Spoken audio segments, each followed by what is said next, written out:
Sometimes life has a way of giving you exactly what you need, just when you think all hope is completely lost. In 1895, Judd McCready had lost everything. His cattle, his livelihood, his sense of purpose, all gone in a devastating drought that left him with nothing but $6 and a lifetime of painful regrets. When he traded those last precious coins for a broken-down cabin and a scruffy shepherd dog in a dying mountain town, folks thought the old cowboy had finally lost his mind. But that old dog, who Judd named Rufus, kept scratching and growling at the same warped floorboard by the hearth, night after night. What could an old dog possibly know that everyone else had completely missed here? Before we jump back in, tell us where you're tuning in from. And if this story touches you, make sure you're subscribed, because tomorrow I've saved something extra special for you. The worn leather saddlebags hanging from Judd McCready's shoulder told the story of a man who had once owned something worth carrying. Now, as he walked down the rutted main street of Copper Falls, those bags held everything he had left in this world. A change of clothes, a tin cup, a picture of his late wife Sarah, and $6 silver that clinked together with each weary step. Judd had been many things in his 58 years. A young man full of dreams, a devoted husband, a successful cattle rancher who once owned 3,000 head of prime beef. The drought of '94 had taken it all. Not just the cattle, but the land, the house Sarah had loved, and finally his will to keep fighting. When the bank foreclosed that cold February morning, Judd had saddled his horse and ridden away from everything he'd ever known, carrying nothing but those saddlebags and a heart heavy with failure. Copper Falls wasn't much to look at even in its better days. Nestled in a narrow valley between towering peaks, the town had sprung up around a silver strike back in '78. Now, 17 years later, the mines had played out, and the town was slowly dying. Half the buildings stood empty, their windows staring out like dead eyes.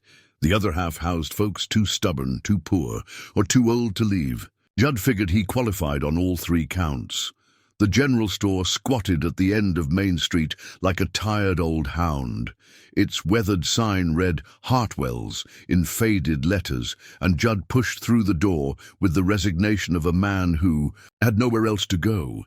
The bell above the door gave a half-hearted ring. "Afternoon," came a gravelly voice from behind the counter. Sam Hartwell was about Judd's age, with grey hair and kind eyes that had seen their share of hard times. "You passing through or planning to stay?" "Depends on what's available," Judd replied, setting his saddlebags down with a soft thump. "Heard there might be work in these parts." Sam chuckled, but there was no humor in it. "Work? Friend, we got, more empty buildings than people to fill 'em. What kind of work you looking for?" "Cattle mostly, but I can turn my hand to most anything." "Name's Judd McCready." "Sam Hartwell. I own this place. What's left of it?" Sam studied Judd's weathered face and calloused hands. "You look like you've done honest work in your time. Problem is, there ain't much call for cattle ranching up here anymore. Most folks who had livestock moved on when the silver dried up." Judd nodded, having expected as much. "What about just a place to rest for a while? I'm not particular about comfort." Sam's expression softened. "Well now, there might be something. Old Tom Brennan's place has been sitting empty for near on 2 years. It's just a one-room cabin up the valley, but it's solid built. Got a stone hearth and a good roof." "What happened to Brennan?" "Nobody rightly knows. One day he was here trading for supplies, next day he was gone. Left everything behind, cabin, dog, even his mining tools. Some folks think he struck it rich and moved on. Others say he met with an accident up in the mountains. Either way, his place has been empty since." Judd felt something stir in his chest. Not hope exactly, but something close to it. "What would it cost to stay there for a while?" Sam scratched his beard thoughtfully. "Tom left some debts, nothing too serious, but enough that the cabin needs to earn its keep. I'd say $6 would cover what he owed and give you clear title to the place. Dog comes with it if you want her. She's been living rough since Tom disappeared, but she's a good animal." $6. Exactly what Judd had left. It seemed like fate, though he'd stopped believing in such things after Sarah died. Still, winter was coming to the mountains, and he needed shelter more than he needed money. "Deal," Judd said, pulling out his coins. They felt heavier than silver should, weighted with finality. Once he handed them over, there would be no going back. No moving on to the next town if things didn't work out. Sam pocketed the coins with the practiced ease of a man who'd seen many desperate transactions. "I'll walk you up there, introduce you to the dog. She's a mite skittish around strangers, but she's got good sense. Probably knows more about surviving in these mountains than most folks." The walk to Brennan's cabin took them along a creek that chattered and bubbled over smooth stones. The sound was peaceful, and Judd found himself relaxing for the first time in months. Pine trees towered overhead, their branches thick with needles that would soon be heavy with snow. The air was clean and sharp, nothing like the dusty flatlands, where he'd lost everything. "There she is," Sam said, pointing to a log structure nestled against a stand of aspens. The cabin was small but well built, with chinking between the logs and a stone chimney that looked solid. A covered porch ran across the front, and Judd could imagine sitting there on quiet evenings, watching the world go by. A dog emerged from beneath the porch as they approached. A German shepherd mix with intelligent brown eyes and a coat that had seen better days. She was thin but alert, her ears pricked forward as she studied the two men. "That's her," Sam said. "Tom called her Rufus, though she's female. He said it was the only name she'd answer to when he found her as a pup." Judd knelt down and extended his hand, palm up. Rufus approached cautiously, sniffing his fingers before allowing a gentle pat.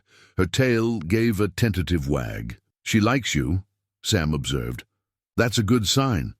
Tom always said she was the best judge of character he'd ever met." Inside, the cabin was sparse but functional. A stone fireplace dominated one wall, with a simple wooden table and two chairs nearby. A narrow bed sat in one corner, and shelves lined the walls, holding a few books, some canned goods, and various tools. Everything was covered in a fine layer of dust, but Judd could see the care that had gone into building the place.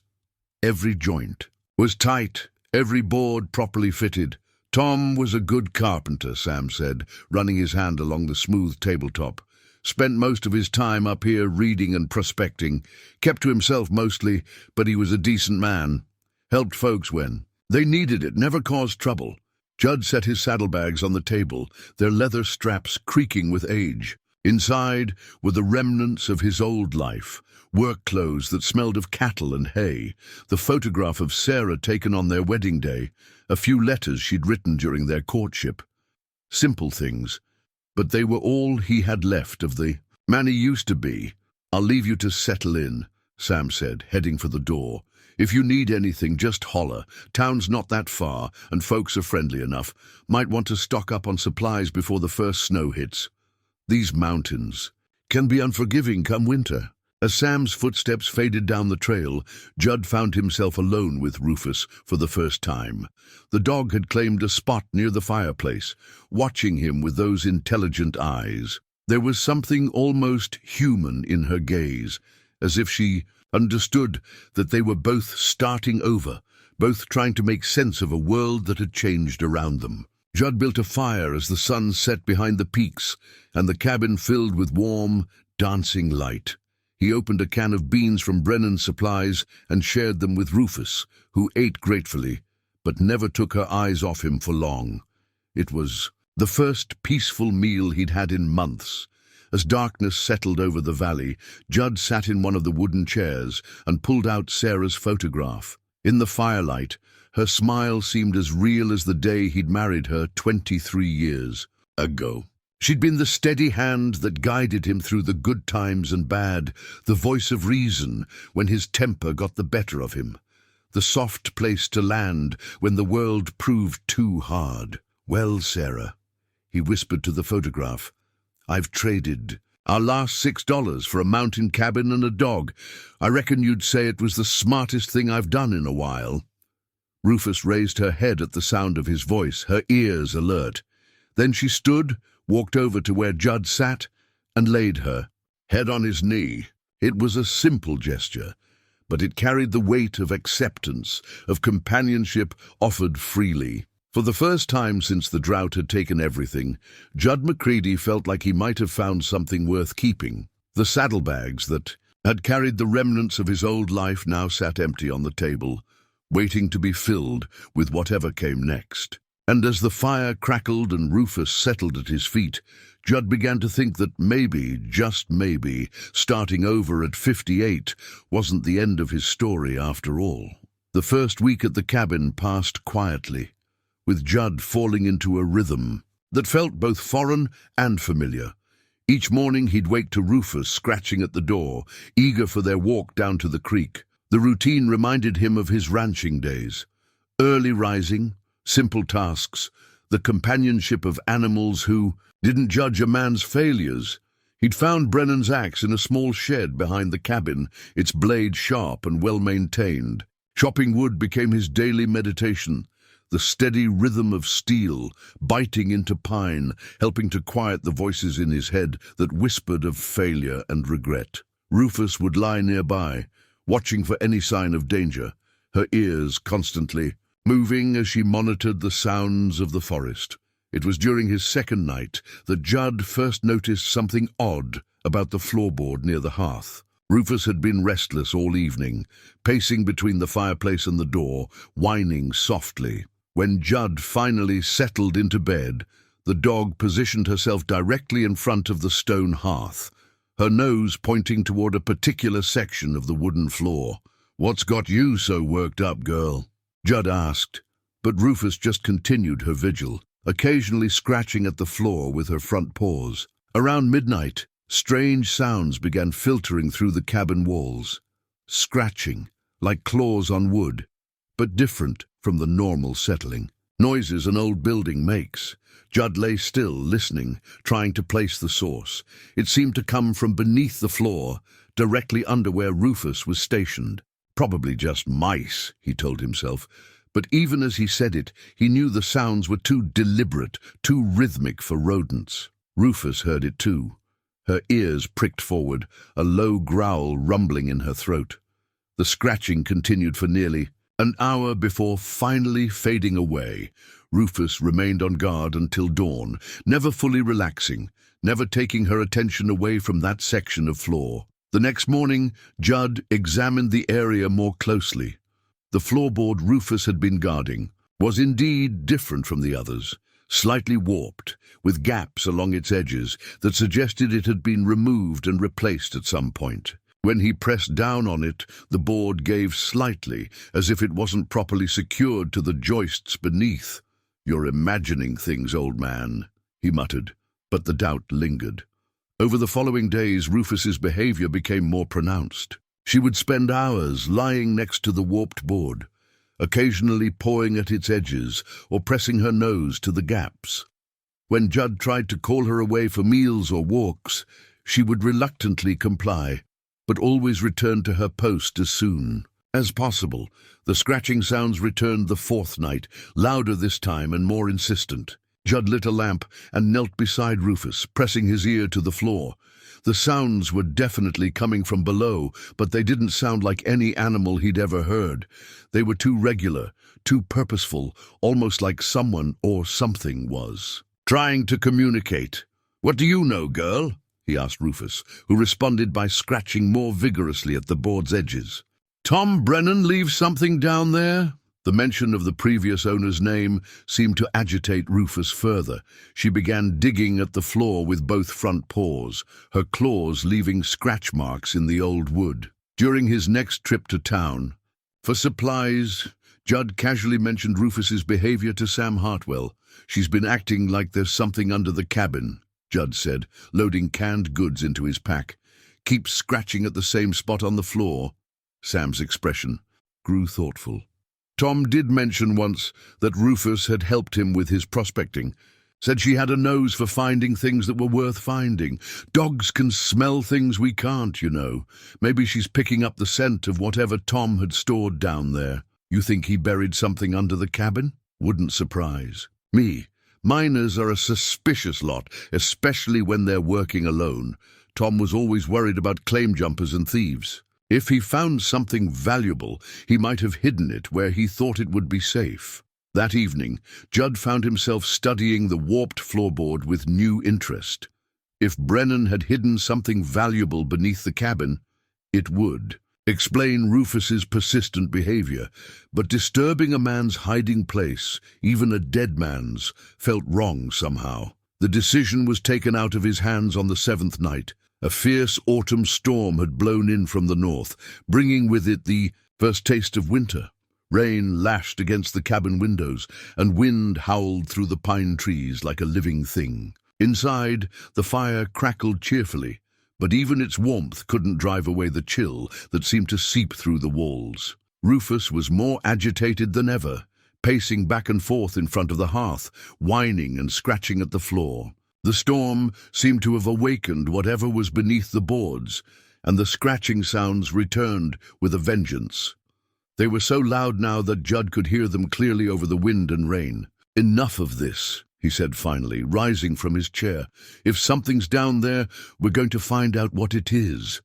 He retrieved Brennan's crowbar from the tool shed, rain soaking through his jacket during the brief trip outside.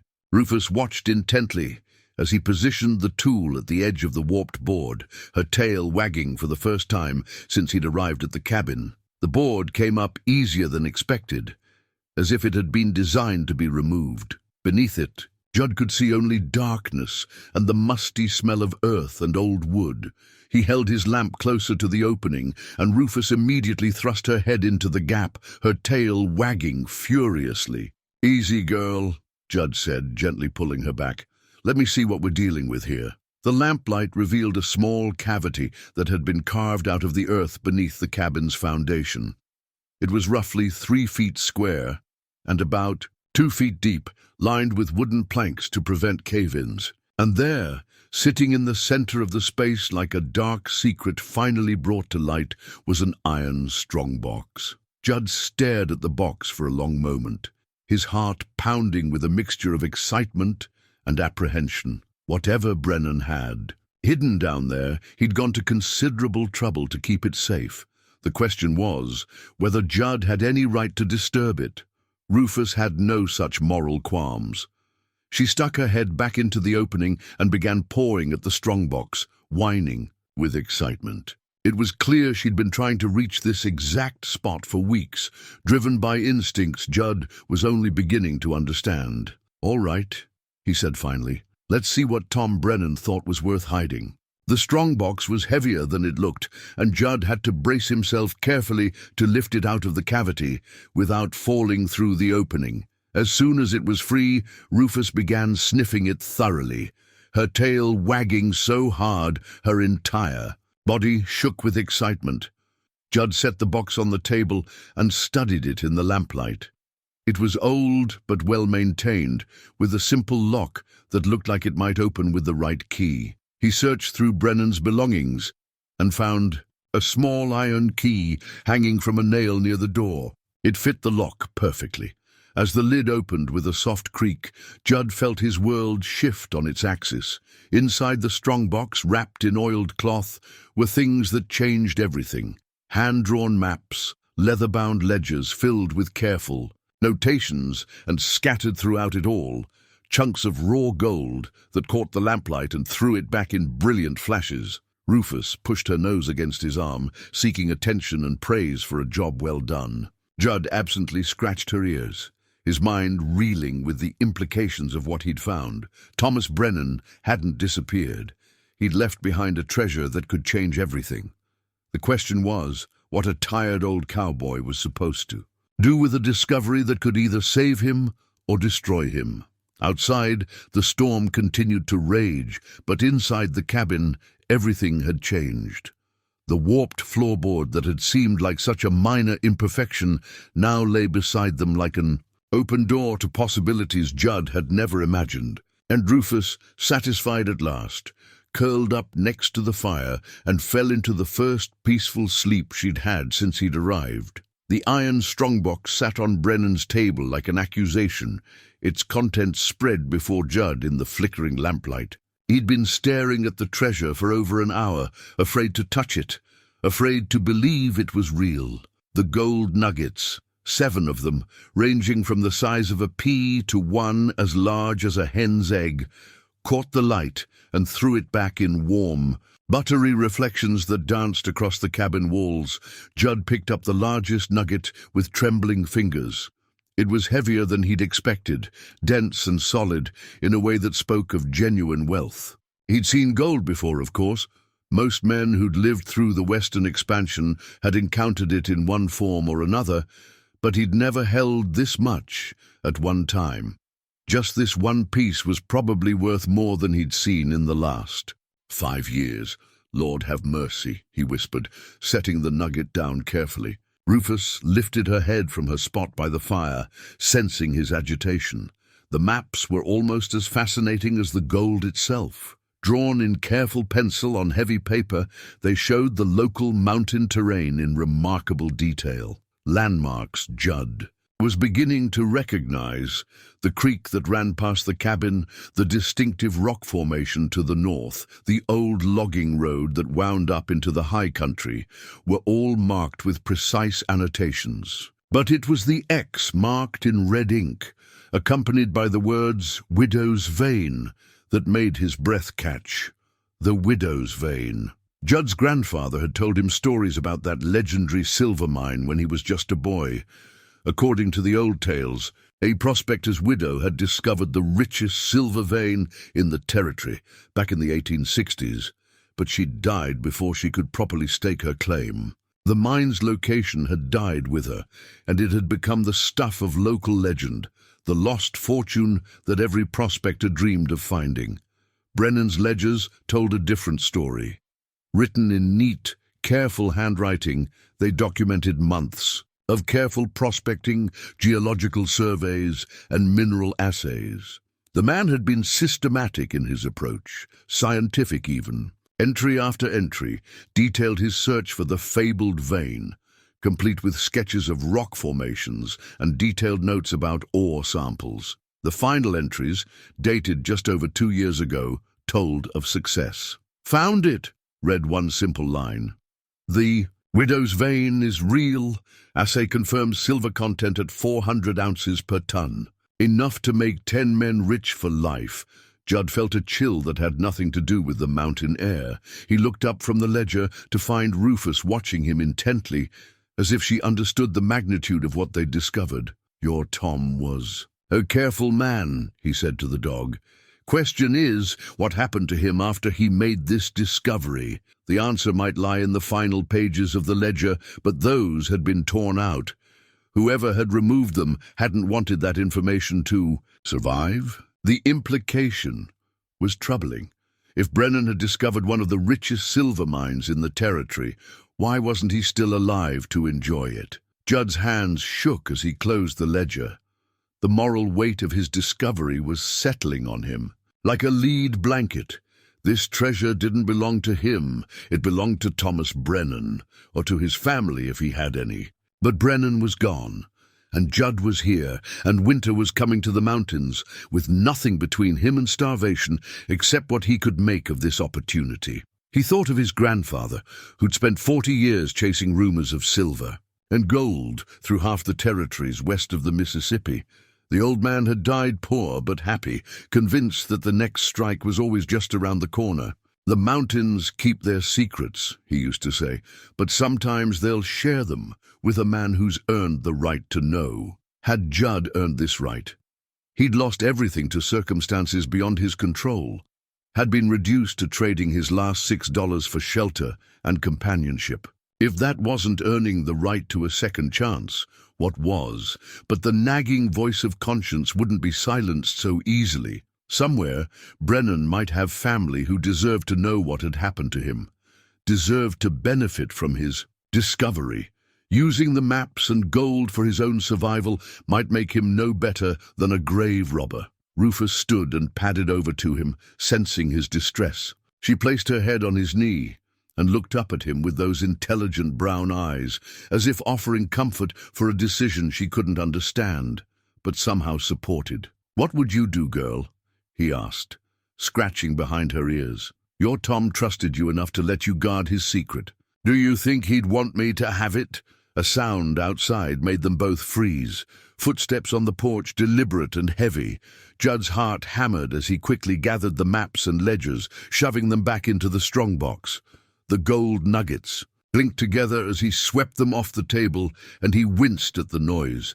The footsteps stopped at the door. Judd held his breath, waiting for a knock that never came. After what felt like hours, the footsteps resumed, circling the cabin slowly. Whoever was out there was taking their time, looking for something. Rufus had gone rigid, her ears pricked forward, and a low growl building in her throat. She'd moved to stand between Judd and the door, every muscle in her body tense and ready. The footsteps stopped at the window beside the fireplace. Judd could see a shadow moving beyond the glass, someone trying to peer inside. He doused the lamp quickly, plunging the cabin into darkness save for the dying embers in the fireplace. For long minutes, they waited in the dark. The shadow moved away from the window, and the footsteps resumed their circuit of the cabin. Whoever was out there was persistent, methodical in their surveillance. Finally, after what felt like an eternity, the footsteps faded away into the forest.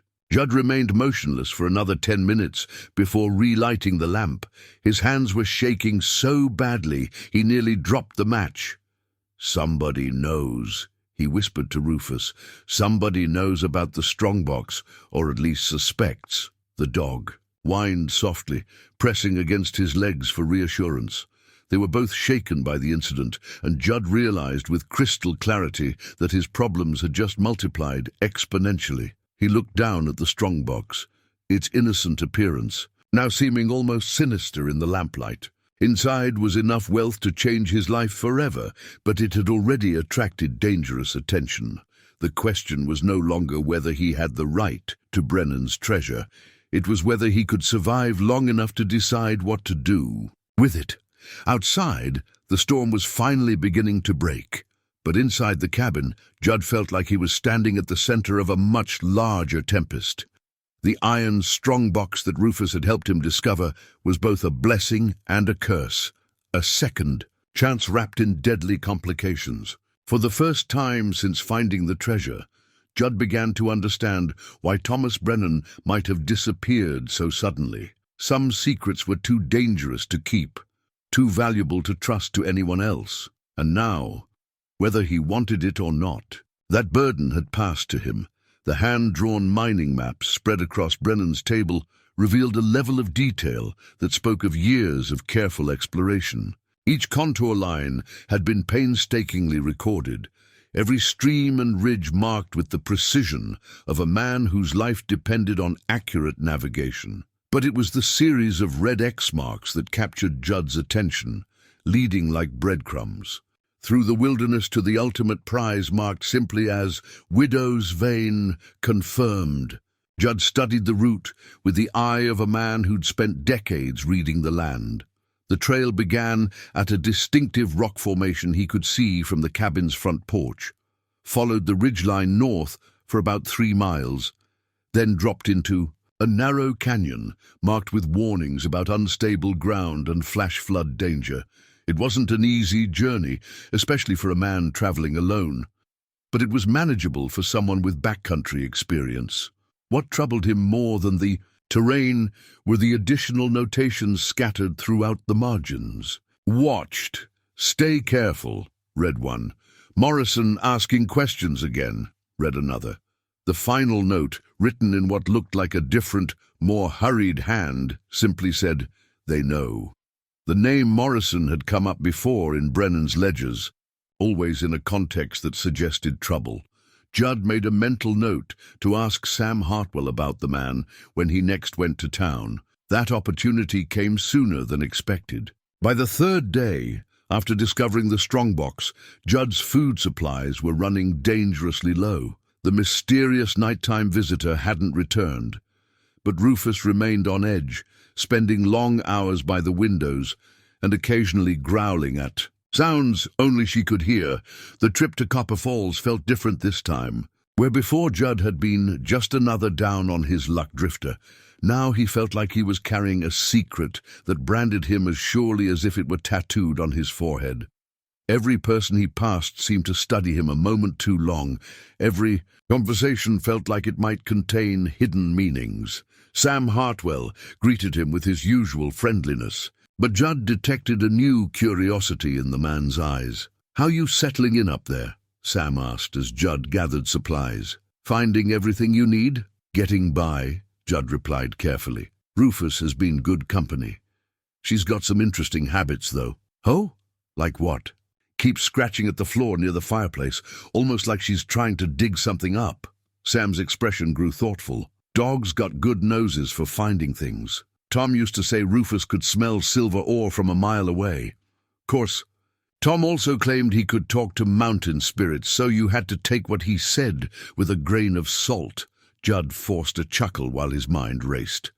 If Brennan had talked openly about Rufus's abilities, other people might have put two and two together after his disappearance.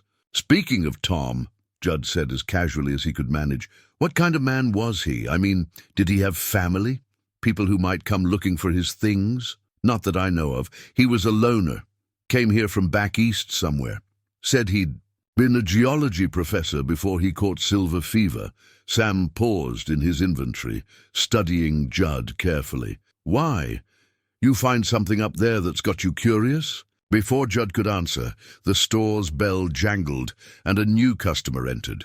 The man was tall and lean, with dark hair and cold grey eyes that seemed to catalogue everything in the room within seconds.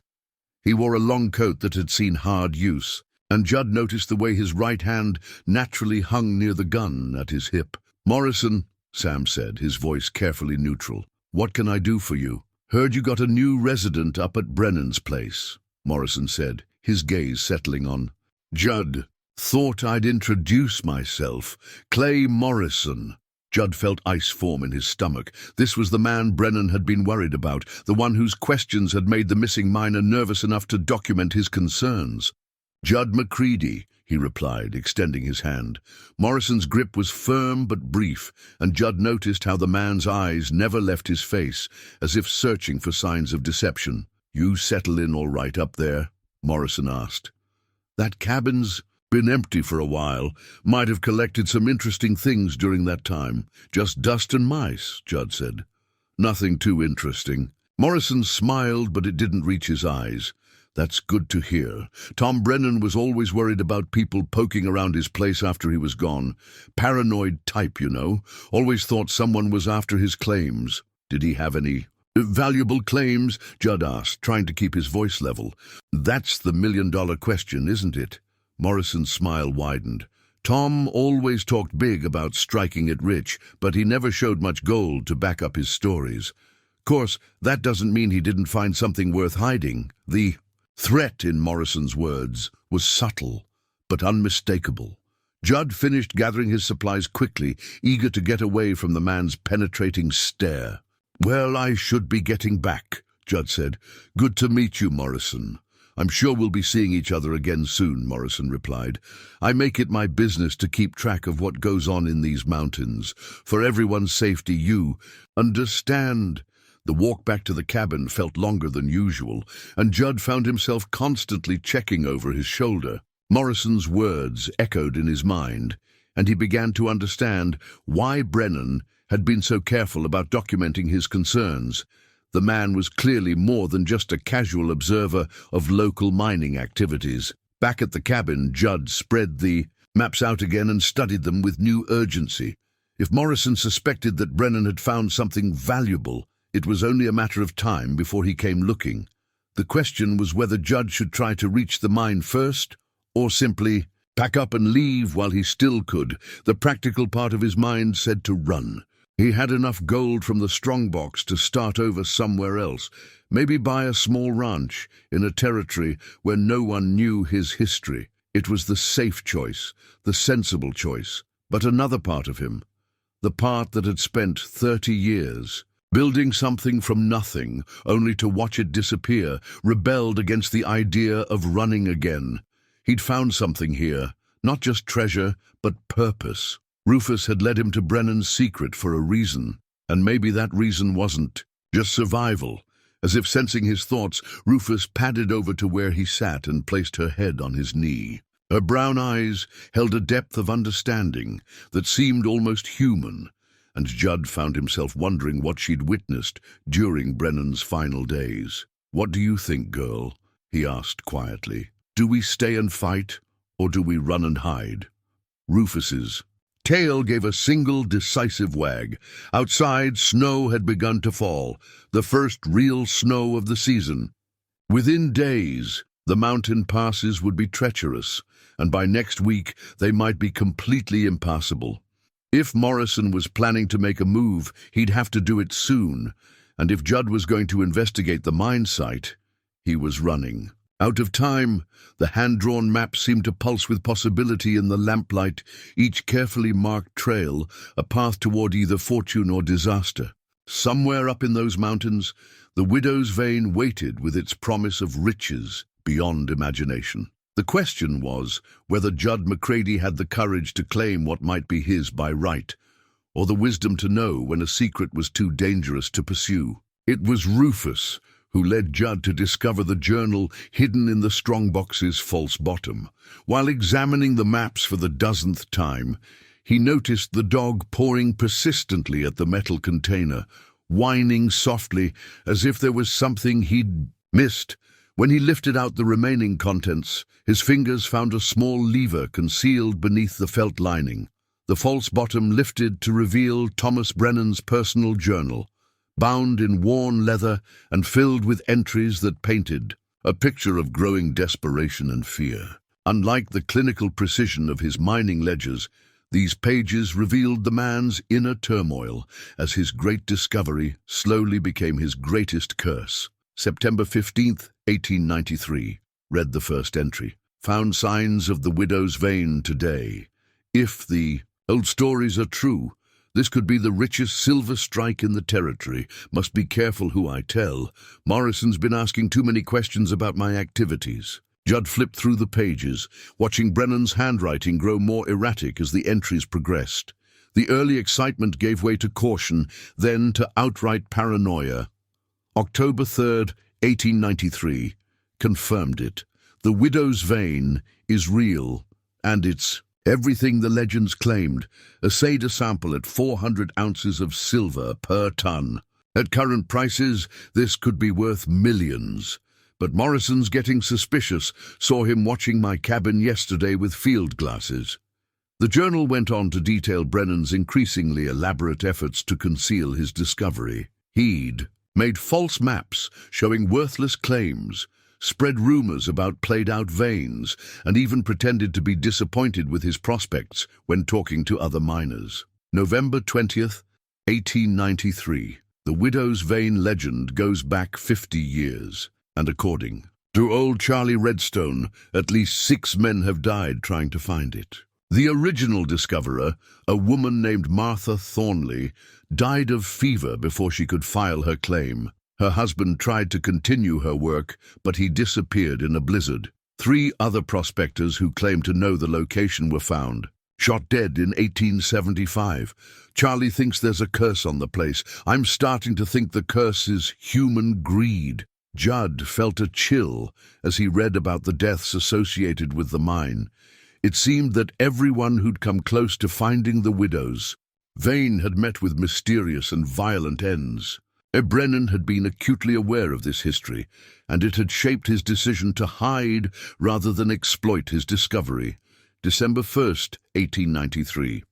Morrison cornered me in town today. Asked direct questions about silver samples and assay results. He knows I found something, but he doesn't know what or where. I've decided to stop working the vein until things cool down. Better to live poor than die rich. The entries chronicled a deadly game of cat and mouse that stretched through the winter and into the following spring. Morrison had enlisted help, other prospectors and drifters who'd been drawn to Copper Falls by rumors of a major strike. They'd taken turns watching Brennan's movements, following him on his supply runs, and searching for any sign of where he might be working. Rufus appeared frequently in the journal entries, described as Brennan's constant companion and early warning system. The dog had an uncanny ability to detect when they were being watched, and her behavior had saved Brennan from several potentially dangerous encounters. March 10th, 1894. Rufus alerted me to riders approaching the cabin before dawn. 3 men, including Morrison. They searched the area for hours, but found nothing. Rufus led me to a hiding spot in the rocks where we waited until they gave up. That dog is worth her weight in gold. As Judd read deeper into the journal, he began to understand the true scope of the danger Brennan had faced. Morrison wasn't just a claim jumper.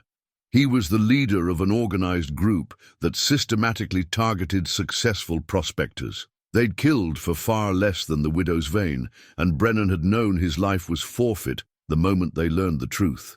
April 5th, 1894. Found evidence that Morrison's been in contact with someone in the territorial capital.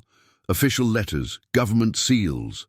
I think he's got backing from powerful people who want to control the major mining claims. This isn't just about one vein. It's about controlling the entire territory's mineral wealth. The final entries painted a picture of a man preparing for the inevitable. Brennan had hidden the gold samples, created the strongbox with its false bottom, and made detailed plans for concealing the evidence of his discovery. His last entry was dated just 3 days before his disappearance. April 15th, 1894. They're closing in. Morrison's brought in more men, and they're watching the cabin around the clock. I've hidden everything that matters where only Rufus can find it. If something happens to me, maybe someday an honest man will discover what I've left behind and do what I couldn't, bring these killers to justice. The widow's vein will keep its secrets a while longer. Judd closed the journal with trembling hands. The parallels between Brennan's situation and his own were terrifying. Morrison was still here, still watching, still searching for the treasure that had cost a good man his life. And now Judd was in possession of everything Morrison had killed to obtain.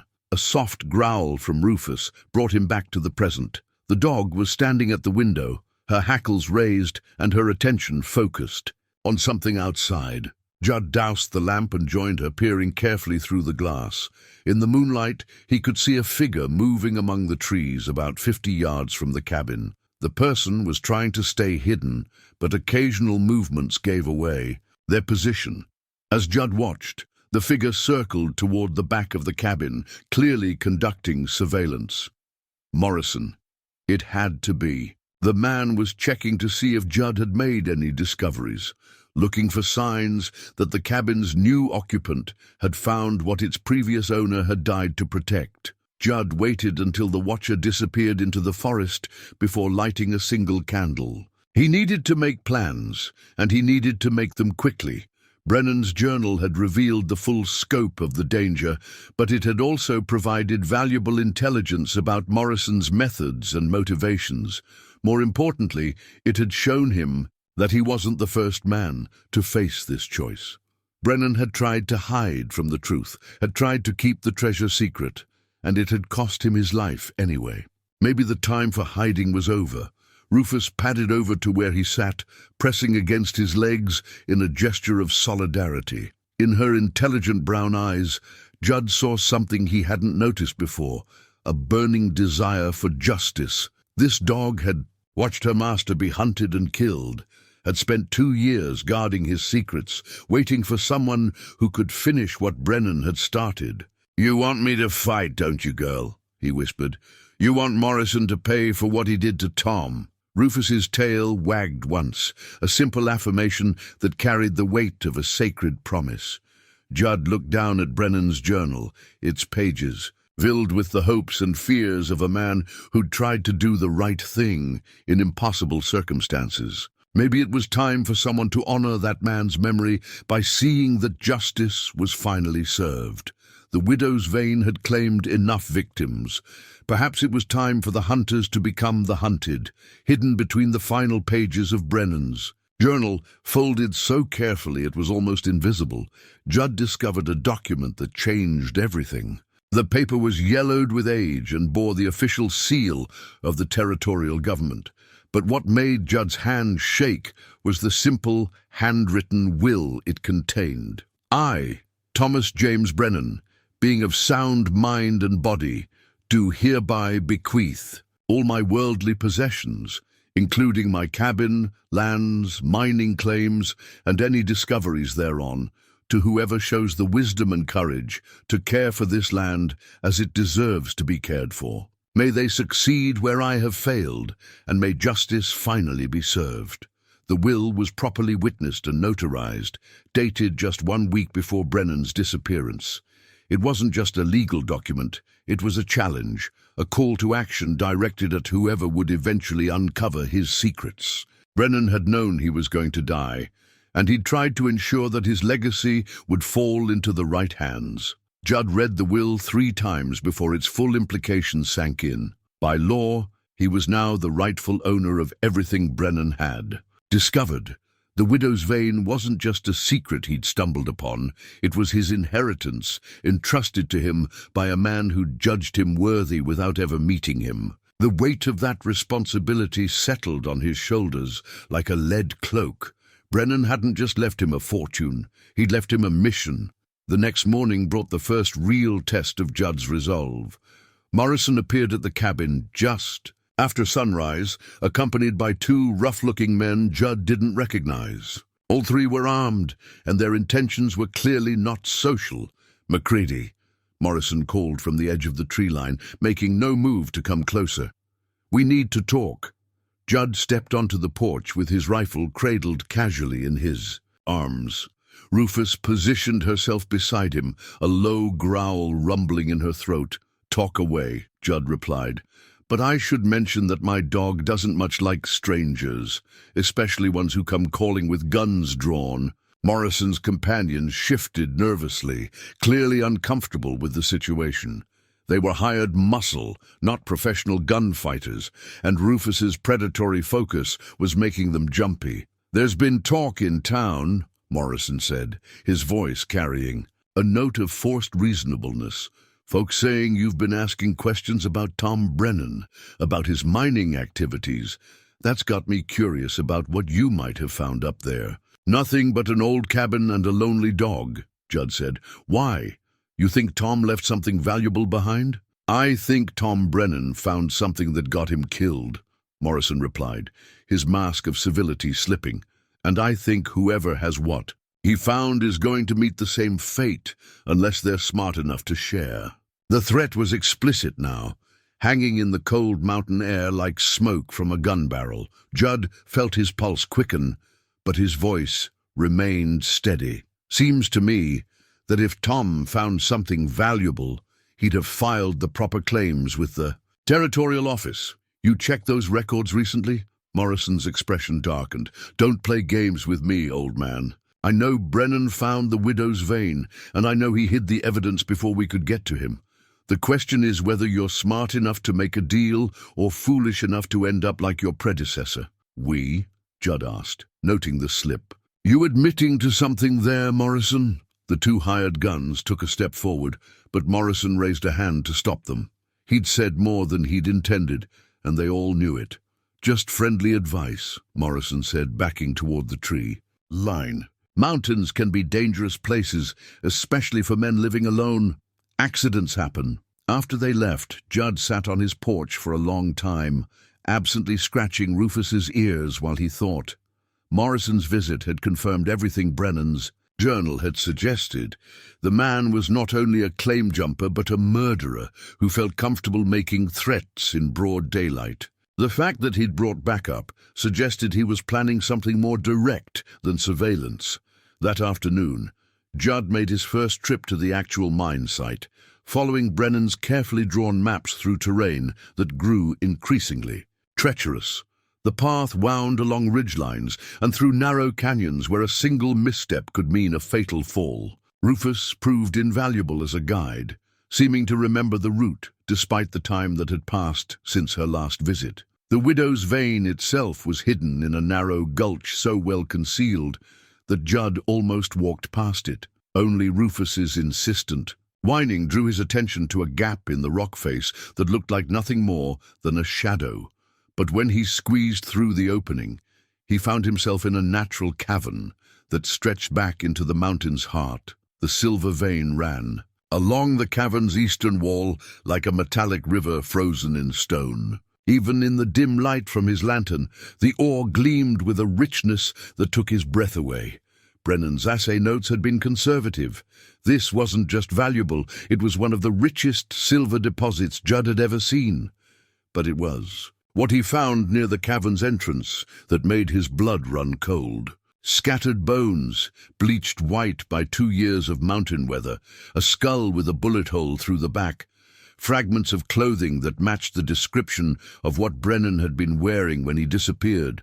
Thomas Brennan hadn't vanished. He'd been murdered at his own discovery, killed by men who'd then been unable to find what they'd killed him for. The bones were arranged haphazardly, as if wild animals had scattered them. But the bullet hole told the real story. Judd knelt beside the remains, hat in hand, and said a quiet prayer for a man he'd never met, but had come to respect deeply. Brennan had died protecting this place, and his sacrifice deserved to be honored. "I'll see justice done," Judd promised the bones. "Whatever it takes." The trip back to the cabin was sobering. Judd now understood exactly what he was up against, and the knowledge was both terrifying and clarifying. This wasn't about money anymore. It was about honoring a dead man's sacrifice and ensuring that his killers faced the consequences of their actions. Back at the cabin, Judd began making preparations for what he increasingly understood would be a fight to the death. He cleaned and oiled his weapons, checked his ammunition supply, and began laying in stores for a potentially long siege. Morrison would be back, and next time he wouldn't be content with threats. As night fell, Judd sat by the fire reading Brennan's will one more time. The document's simple language belied the complexity of the task it assigned him. Caring for the land meant protecting it from men like Morrison, and protecting it would require skills Judd wasn't sure he possessed. But he had advantages Brennan hadn't: the element of surprise, complete knowledge of Morrison's methods, and, most importantly, a four-legged partner who understood exactly what was at stake. Rufus lay by the fire, but her ears remained alert, constantly monitoring the sounds from outside. She'd spent 2 years waiting for someone to finish what her master had started, and she wasn't going to let that chance slip away. Together they would honor Thomas Brennan's memory, and together they would make Morrison pay for what he'd done. The confrontation came at dawn, exactly as Judd had expected. Morrison appeared alone this time, walking openly up the path to the cabin with his hands visible and his weapon holstered.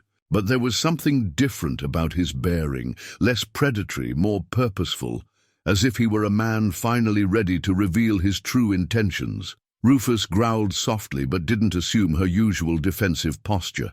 Instead, she seemed confused, her head tilted as if trying to reconcile conflicting signals about the approaching stranger. "McCready!" Morrison called from the edge of the clearing. "I'm coming up to talk. I'm not armed, and I need you to hear what I have to say." Judd kept his rifle ready but didn't raise it. Something in Morrison's voice had changed.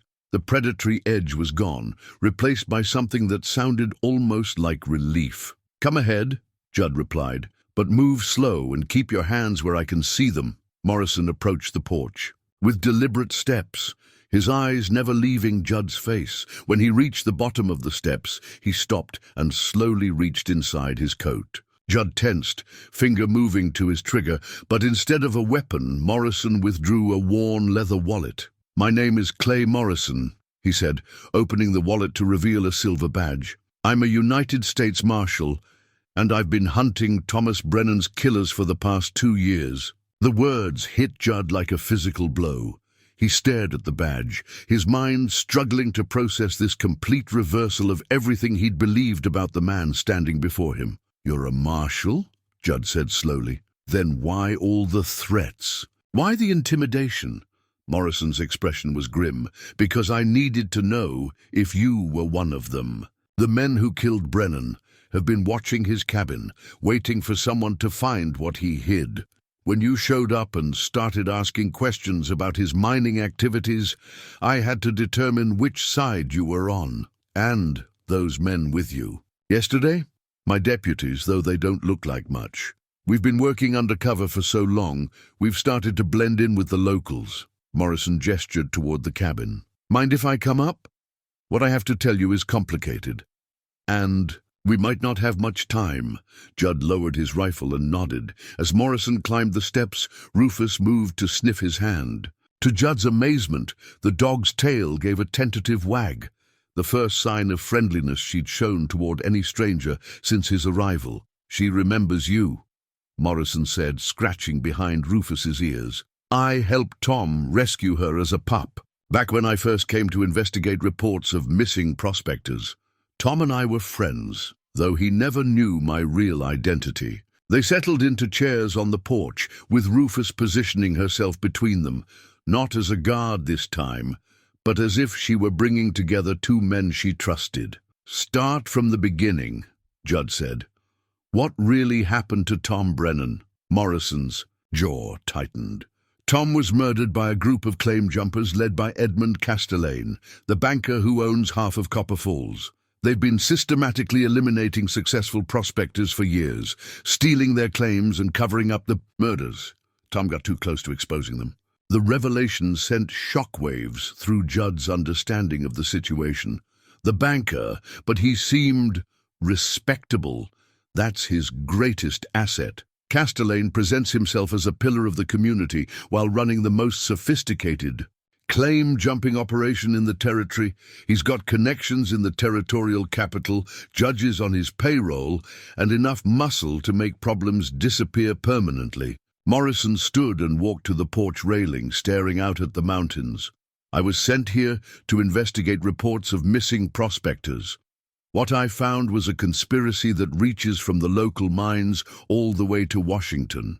Castellane's been using fraudulent paperwork to steal claims, then selling them to Eastern investors for huge profits. And Tom discovered this? Tom was smart, methodical. He started connecting the disappearances to the pattern of claim transfers. When he found the widow's vein, he realized Castellane would kill him for it, just like they'd killed the others. So he hid the evidence and started documenting everything he could about the conspiracy. Judd felt pieces clicking into place. That's why his journal entries were so careful about recording names and dates. He was building a case. Exactly.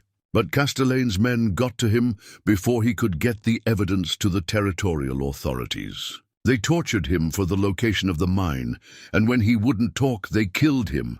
Morrison's voice was heavy with regret. I found his body 2 days after the murder, but by then they'd moved it to make it look like an accident. The bones at the mine site are what's left after the animals scattered the remains. Castellane thought he was being clever, making it look like Tom fell into a crevice while prospecting.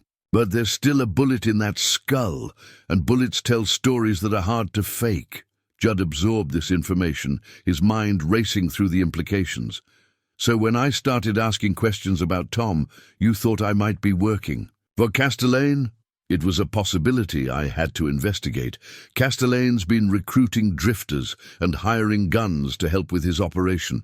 When a new man showed up asking about Tom's mining activities, I had to assume the worst. Morrison turned back to face Judd, but your behavior didn't fit the pattern.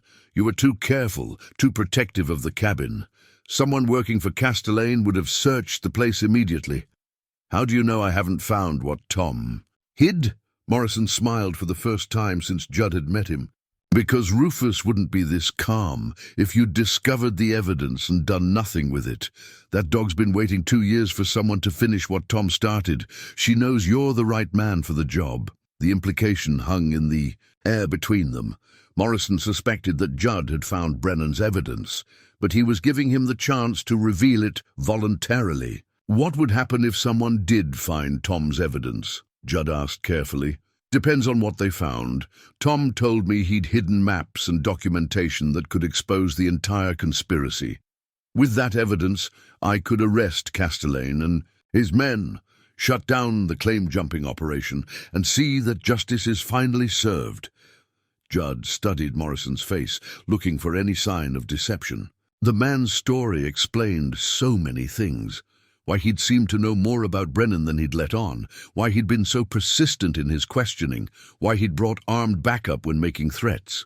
If he was telling the truth, then Judd had been preparing to fight the wrong enemy. "There's something else you need to know," Morrison continued. "Castellane's getting desperate. The territorial government is asking questions about the high number of mining accidents in this area. He's planning to shut down his operation soon and move on to fresh territory. If we're going to stop him, it has to be now. What do you need from me? Whatever evidence Tom left behind, maps, documents, anything that proves Castellane's been stealing claims and murdering prospectors. With that, I can coordinate with federal authorities and end this once and for all." Judd made his decision. Rising from his chair, he motioned for Morrison to follow him inside. At the table, he retrieved Brennan's strongbox and opened it, revealing the maps, ledgers, and journal that told the complete story of the conspiracy. Morrison's eyes widened as he examined the evidence. "This is better than I hoped. Tom documented everything, names, dates, locations. This is enough to hang Castelaine and his entire organization." "There's more," Judd said, pulling out Brennan's will. "Tom left legal ownership of his claims to whoever would finish his work. That makes me the rightful owner of the widow's vein." Morrison read the will carefully, then looked up with new respect. "Tom chose well. Are you ready to help me bring his killers to justice?" For the first time in months, Judd felt like he was exactly where he was supposed to be. "Marshal Morrison, it would be my honor." Outside, Rufus barked once, a sound of pure joy that carried across the valley like a promise that justice would finally be served. The original survey stakes that would prove Thomas Brennan's legal claim to the widow's vein were still driven into the ground at the mine site, weathered but intact after 2 years of mountain storms. Morrison examined them with the careful attention of a man who understood their legal significance, running his fingers over the carved notches that identified the claim boundaries according to territorial law. "These stakes are properly placed and marked," he said, pulling out a surveyor's tape to verify the measurements. "With Brennan's will and these markers, you've got an ironclad legal claim to the entire vein. Castelaine can't touch it through the courts." Judd knelt beside Brennan's scattered remains, which they'd carefully gathered and placed in a makeshift grave. "Tom was thorough about everything. Even dying, he made sure the legal paperwork was solid." "He was a good man," Morrison said, removing his hat. "Deserved better than what he got." They'd made the trip to the mine at dawn, using the early morning hours when Castelaine's watchers would be least alert. Morrison had brought equipment to photograph the site and document the evidence, while Judd had focused on recovering anything that might have been missed during the initial search. The survey stakes were the final piece of the puzzle. With them, Brennan's claim was legally unassailable, and Castelaine's efforts to steal the widow's vein would be exposed as fraud and murder. "How long before your federal backup arrives?" Judd asked as they prepared to leave the mine site. Morrison's expression was grim. "Telegraph said 3 days. Maybe 4 if the weather turns bad. There's a storm system moving in from the north that could delay them." "And Castelaine?" He's getting nervous. "My deputies reported unusual activity in town. Yesterday, men riding in who don't look like miners or merchants, professional gunmen by the look of them." Morrison secured the survey stakes in his pack with the care of a man handling evidence that could hang a dozen men. "He's planning something big." The return trip to the cabin was tense, with both men constantly scanning the surrounding forest for signs of surveillance. Rufus ranged ahead of them, her senses alert for any hint of danger. It was her low growl that warned them they were being watched from the ridgeline above the trail. 3 riders, Morrison whispered, pointing to barely visible movement among the trees. "They're tracking us." Judd checked his rifle and counted his ammunition. "Can we make it back to the cabin before they can cut us off?" "Maybe, if we move fast.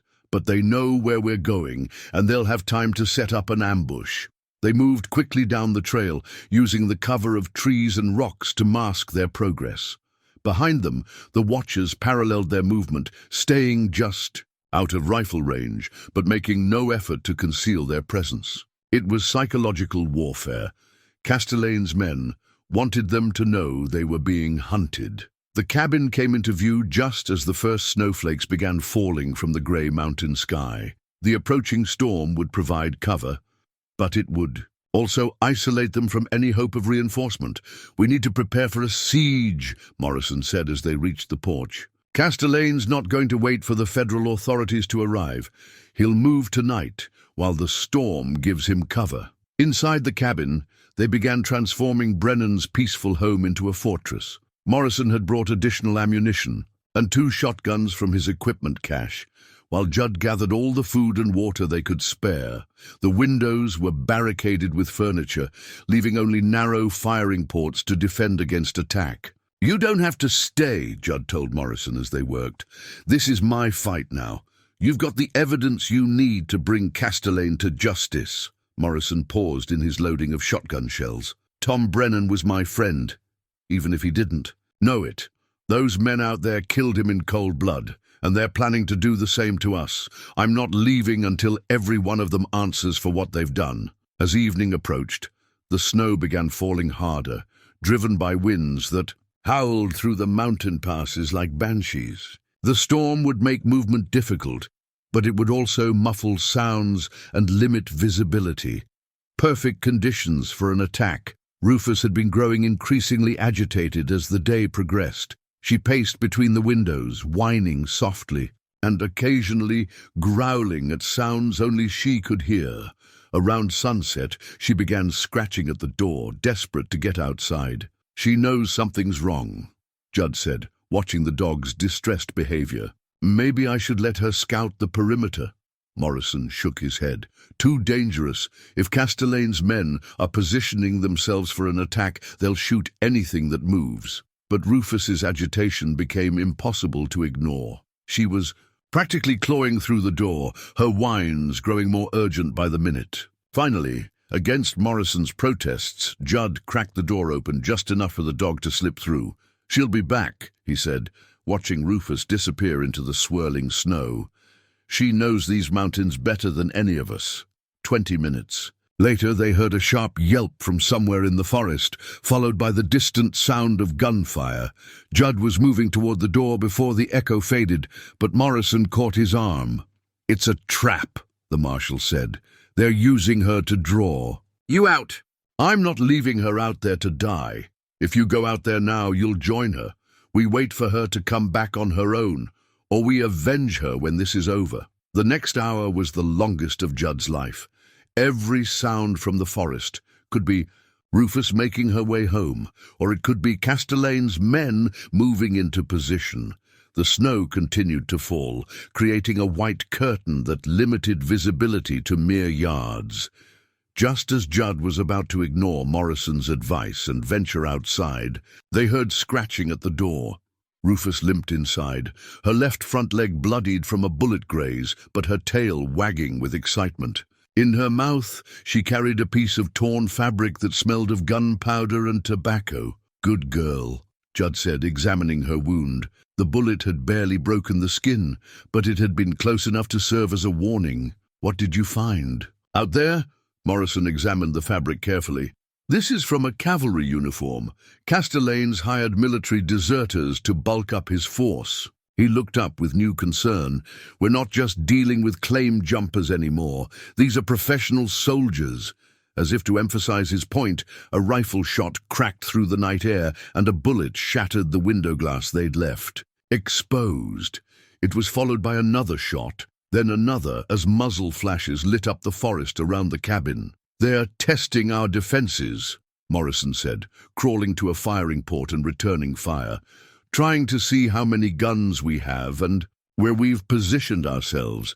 Judd bandaged Rufus's wound as best he could, then took up position at the opposite window. The attackers were spread out in a wide circle around the cabin, their shots coming from multiple directions. It was a coordinated assault by men who knew their business. "How many do you count?" Morrison called during a lull in the firing. "At least 8 muzzle flashes, maybe more." They've got us surrounded." A new sound joined the rifle fire, the crash of an axe biting into wood. Castellane's men were trying to break down the back door while keeping the defenders pinned with gunfire. "They're coming through the rear," Judd shouted, grabbing one of the shotguns and moving toward the sound. The door splintered just as he reached it, and a bearded face appeared in the opening. Judd's shotgun roared, and the face disappeared with a scream. But more men were behind the first, and they were pushing through despite the resistance. "Morrison," Judd called, "I need help back here." But when he looked toward the front of the cabin, he saw Morrison slumped against the wall, blood spreading across his shirt from a shoulder wound.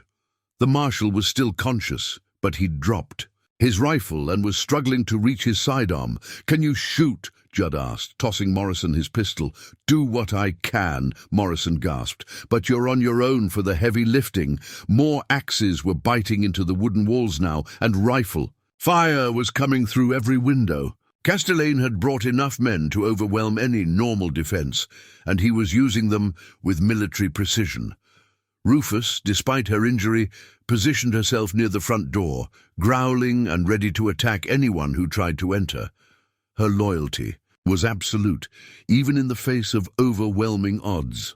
Outside, the storm continued to rage, turning the battle into a nightmare of snow, gunfire, and desperate men fighting for their lives. Somewhere in that white hell, Edmund Castelaine was directing his forces with the calm efficiency of a man who'd orchestrated too many murders to count.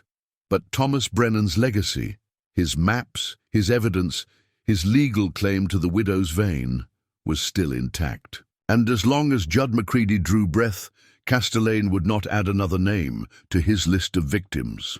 The final battle for the widow's vein was about to begin, and everything would be decided before the storm cleared and dawn broke over the blood-stained snow. The mining pick that Thomas Brennan had used to discover the widow's vein hung on the cabin wall like a silent witness to everything that had led to this moment. As Castelaine's men broke through the rear door, Judd grabbed the tool. Its worn hickory handle smooth from years of use, its steel head still sharp and deadly. The first attacker through the door was a big man with scarred hands and the look of someone who'd killed before. He raised his rifle, but Judd was already moving, 30 years of ranch work having given him reflexes that served him well in close quarters. The pick's pointed head caught the man in the chest, and he went down, with a gurgling scream. "Behind you!" Morrison shouted from his position by the front window. Judd spun to see another gunman climbing through the shattered rear window. This one was faster, getting off a shot that splintered the wooden table beside Judd's head. But the mining pick was already in motion, its flat blade catching the man across the temple with a sickening crack. Rufus, despite her wounded leg, launched herself at a third attacker who was trying to flank around the side of the cabin. Her teeth found his gun arm, and the man's weapon discharged harmlessly into the ceiling as he screamed and tried to shake off the determined dog. "There's too many of them," Morrison called, firing his pistol one-handed while blood seeped through his makeshift bandage. "We can't hold them here."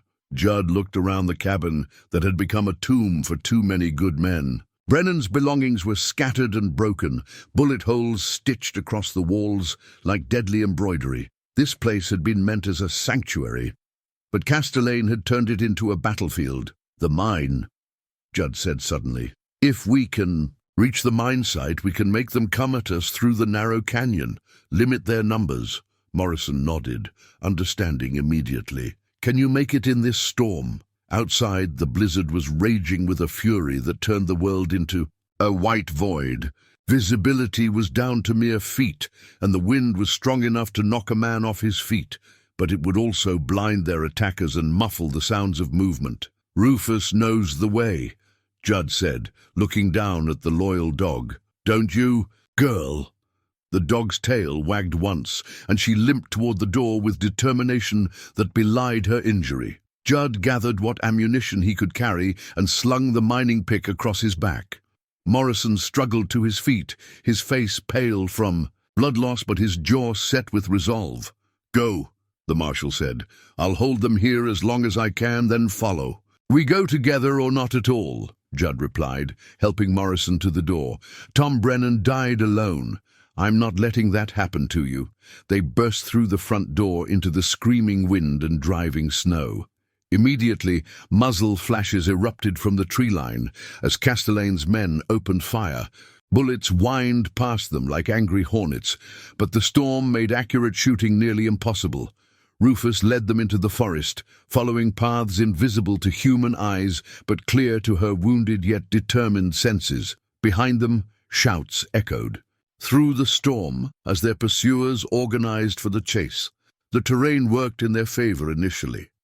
Judd knew these mountains now, had learned their moods and dangers during his weeks at the cabin. He guided Morrison around deadfalls and steep drops that could have proven fatal in the darkness and snow. But their pursuers were gaining ground. These were professional killers, and they moved through the wilderness with practiced efficiency. Worse, they were spread out in a skirmish line that would eventually surround their quarry unless something changed the dynamic. "Can't keep this pace," Morrison gasped, stumbling over a hidden root. "Go on without me." "Not happening," Judd replied, catching the wounded marshal before he could fall. "We're almost there." The sound of pursuit was getting closer. Branches snapping, men calling to each other through the storm, the distinctive click of rifle actions being worked. At least 6 men, maybe more, all armed and eager to finish what they'd started. Rufus suddenly stopped and looked back at them. Her ears pricked forward. In the distance, through the howling wind, came a new sound. Hoofbeats, multiple riders moving fast through the storm. "Your back up?" Judd asked. Morrison listened intently, his head cocked despite the pain from his wound. Could be, or it could be more of Castellane's men. The hoofbeats were getting closer, and now they could hear voices shouting commands. Definitely organized riders, but friend or foe remained unknown. "Federal Marshal!" a voice bellowed through the storm. "Morrison!" "Where are you?" Morrison's face broke into a grin despite the circumstances. "That's Captain Hayes from the territorial garrison." The cavalry's arrived. Behind them, the sounds of pursuit suddenly shifted. Castellane's men had heard the new arrivals too, and they were reorganizing, caught between their quarry and an unknown force that might overwhelm them. The mining pick across Judd's back seemed to grow heavier with symbolic weight. Soon they would reach the place where Thomas Brennan had made his great discovery and met his end. And there, where it all began, the final chapter of this bloody story would be written in the snow and stone of the high country. The silver vein, sample that Judd had chipped from the widow's vein, gleamed in his pocket like a talisman as the final confrontation began at the very spot where Thomas Brennan had died. The narrow canyon that concealed the mine entrance had become a natural amphitheater for justice, with sheer rock walls rising on 3 sides and only one way in or out. Captain Hayes and his federal cavalry had arrived just as Castellane's men closed in for the kill. The corrupt banker found himself trapped with his hired gunmen in the canyon, surrounded by legitimate law enforcement officers who'd been hunting him for months. "Edmund Castellane," Morrison called out, his voice echoing off the canyon walls despite his wound. "By the authority of the United States Marshal Service, you're under arrest for the murder of Thomas Brennan and conspiracy to defraud the territorial government." Castellane stepped into view, no longer bothering to maintain his facade of respectability. His expensive clothes were muddy and torn, his carefully groomed appearance disheveled by the desperate flight through the storm. But his eyes still held the cold calculation of a man who'd built his fortune on other people's blood. "You have no proof," Castellane said, though his voice lacked conviction. "Tom Brennan died in a mining accident. Everyone knows that." Judd stepped forward, pulling the silver sample from his pocket. The ore caught what little light filtered through the storm clouds, its metallic gleam a testament to the treasure that had cost so many lives. "This came from the widow's vein," Judd said, his voice carrying clearly in the thin mountain air. "The same vein that Tom Brennan died protecting. The same vein you tortured him to find. One of Castellane's hired guns, a scarred man with nervous Eyes suddenly broke under the pressure of being surrounded. "He made us do it," the man shouted, pointing at Castellane. "Brennan wouldn't tell us where the silver was, no matter what we did to him." Castellane put a gun to his head and pulled the trigger when he still wouldn't talk. "Shut up, you fool," Castellane snarled. But the damage was done. His own man had confessed to the murder in front of a dozen federal witnesses. Captain Hayes nodded to his soldiers, who began closing in with rifles ready. "Edmund Castellane, you're under arrest for murder, fraud, and conspiracy. Surrender your weapons." But Castellane wasn't finished. With the desperate fury of a cornered animal, he pulled a hidden derringer and pointed it not at the soldiers, but at Judd. "If I can't have the widow's vein, nobody can," he snarled, "starting with the old fool who found it." The gun cracked, but Rufus was already moving. Despite her wounded leg, the loyal dog launched herself at Castellane with a snarl of pure vengeance. Her weight knocked the banker sideways just as he fired, sending the bullet harmlessly into the rock wall. Morrison's pistol barked twice, and Castellane crumpled to the ground, clutching his shoulder. Around the canyon, his remaining men threw down their weapons and raised their hands as federal soldiers surrounded them. "It's over," Morrison said, holstering his weapon. "Tom can finally rest in peace." Judd knelt beside Rufus, who had limped, back to his side after delivering justice for her murdered master. The dog's eyes held a satisfaction that seemed almost human, as if she understood that the long wait for justice had finally ended. Captain Hayes supervised the arrest of Castellane's men while Morrison documented the evidence they'd gathered. The silver sample in Judd's hand represented more than just mineral wealth. It was proof of Tom Brennan's legacy and the corruption that had tried to steal it. "What will you do now?" Morrison asked, as federal soldiers led the prisoners away. "You're the legal owner of the richest silver mine in the territory. You could be wealthier than you ever imagined." Judd looked around the canyon where so much blood had been spilled, then down at the silver sample in his palm. The ore that had once seemed like salvation now felt different. Not worthless, but changed in meaning. "Tom Brennan didn't die for silver," he said finally. "He died protecting something more important. The idea that honest men shouldn't have to fear for their lives when they try to make an honest living." He walked to the mine entrance and placed the silver sample on a small cairn of stones he built, over the spot where Brennan's bones had lain. It was a marker, a memorial to a good man who'd paid the ultimate price for standing up to corruption. "The mine will be worked," Judd continued, "but not the way Castellane would have done it. It'll provide jobs for the people of Copper Falls, fair wages for honest work, and the profits will help build schools and hospitals, the kinds of things Tom would have wanted." Morrison smiled despite his pain.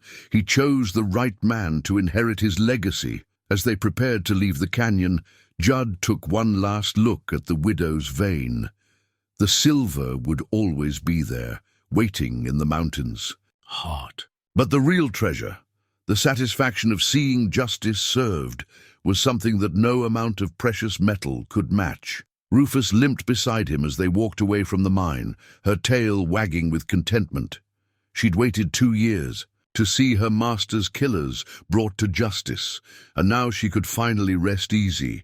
The silver vein sample remained on its stone cairn, gleaming in the mountain light, like a promise that honest men would always triumph over those who would steal and murder for wealth. And in the growing legend of the widow's vein, Thomas Brennan's name would be remembered not as a victim, but as a hero who died protecting something more valuable than silver, the principle that justice must be served. The new deed that made. Judd McCready, the legal owner of Thomas Brennan's legacy, arrived with the spring thaw, carried by a territorial judge who'd traveled from the capital to oversee the transfer.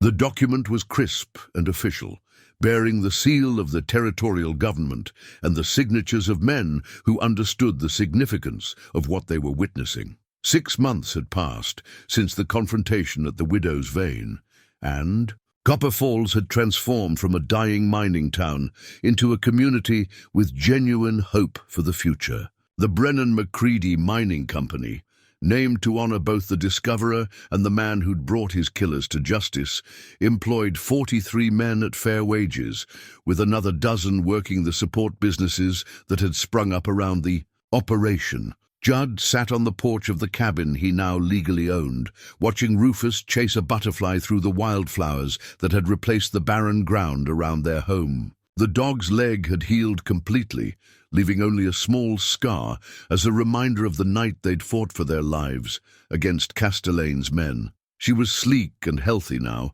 her coat gleaming in the mountain sunshine, her eyes bright with the contentment of a creature who'd found her purpose in life. The transformation in both of them had been remarkable. Where Judd had once been a broken man with $6 to his name and no future to speak of, he now found himself one of the wealthiest individuals in the territory. But more importantly, he discovered something that no amount of silver could provide, a sense of meaning that went far beyond personal enrichment. The widow's vein had proven even richer than Brennan's initial assays had suggested. Conservative estimates put the total value of recoverable silver at over $3 million, enough to make Judd one of the richest men west of the Mississippi. But he'd structured the mining operation as a cooperative, with profits shared among the workers and the community rather than flowing into his own pockets. Mail came in today, Sam Hartwell called from the path leading up to the cabin. The former storekeeper now served as the mine's business manager, a position that had restored his faith in honest commerce after years of watching Castellane's corruption slowly strangle the town. Judd accepted the letters with a smile. Among them was a telegram from Marshal Morrison, who'd recovered from his wounds and returned to active duty. His message was brief but significant. Found similar operation in Nevada territory. Could use experienced partner. Interested? The invitation was tempting. Morrison had become a good friend during the months of legal proceedings that followed Castellane's arrest, and their partnership had proven effective in ways that went far beyond law enforcement. Together, they'd developed a system for identifying and dismantling corrupt mining operations throughout the West. But before making any decisions about the future, Judd wanted to complete what he'd started here in Copper Falls. The town now boasted a new school, a proper hospital, and a network of roads that connected previously isolated homesteads to the main settlement. It was the kind of community that Thomas Brennan would have been proud to call home. The afternoon brought a familiar ritual that had become one of Judd's greatest pleasures. Children from the town school would hike up to the cabin for their weekly history lesson, gathering on the porch to hear stories about the early days of mining in the territory. Today's group included Martha Henley, whose grandmother had been the original discoverer of the widow's vein. "Tell us about the night you found Mr. Brennan's treasure," young Tim Morrison asked. The boy was the marshal's nephew, sent to live in Copper Falls after his parents died in a railroad accident. Judd settled back in his chair, Rufus at his feet, and began the story they'd all heard before, but never tired of hearing. He spoke of Thomas Brennan's courage, of Rufus's loyalty, of the importance of standing up for what was right, even when the odds seemed impossible. But as he told the tale, Judd found himself thinking about beginnings rather than endings. 6 months ago, he'd been a man who'd lost everything and had nowhere left to turn. Now he was surrounded by people who depended on him, trusted him, looked to him for guidance and protection. The irony wasn't lost on him. He'd come to Copper Falls with $6 and a heart full of failure, thinking his life was essentially over. Instead, he'd found a purpose that gave meaning to every day and every decision he made. When the children left for home, chattering excitedly about the stories they'd heard, Judd remained on the porch, watching the sun set behind the peaks. The valley spread out below him was green and prosperous, filled with the sounds of honest work and peaceful living. Morrison's telegram lay on the table beside him, its offer of new adventures and new challenges waiting for an answer. There were Other Castellanes in other territories, other Thomas Brennans who needed someone to stand up for them when corruption threatened to destroy their dreams. "What do you think, girl?" he asked Rufus, who had claimed her usual spot beside his chair, ready for another adventure. The dog's tail wagged once, but her eyes were fixed on the valley below, where the lights of Copper Falls were beginning to twinkle in the gathering dusk. This was home now for both of them, but that didn't mean they couldn't help others find their own homes in a world that often seemed determined to take them away. Judd picked up a pencil and began composing his reply to Morrison's telegram. There were corrupt mining operations to expose, honest prospectors to protect, and communities to save from men who would steal their futures for personal gain. He'd started this journey counting $6 silver that represented the end of his old life. Now he found himself surrounded by wealth beyond measure, but more importantly, by purpose that made every sunrise worth celebrating. Sometimes losing everything was exactly what a man needed to find out who he really was.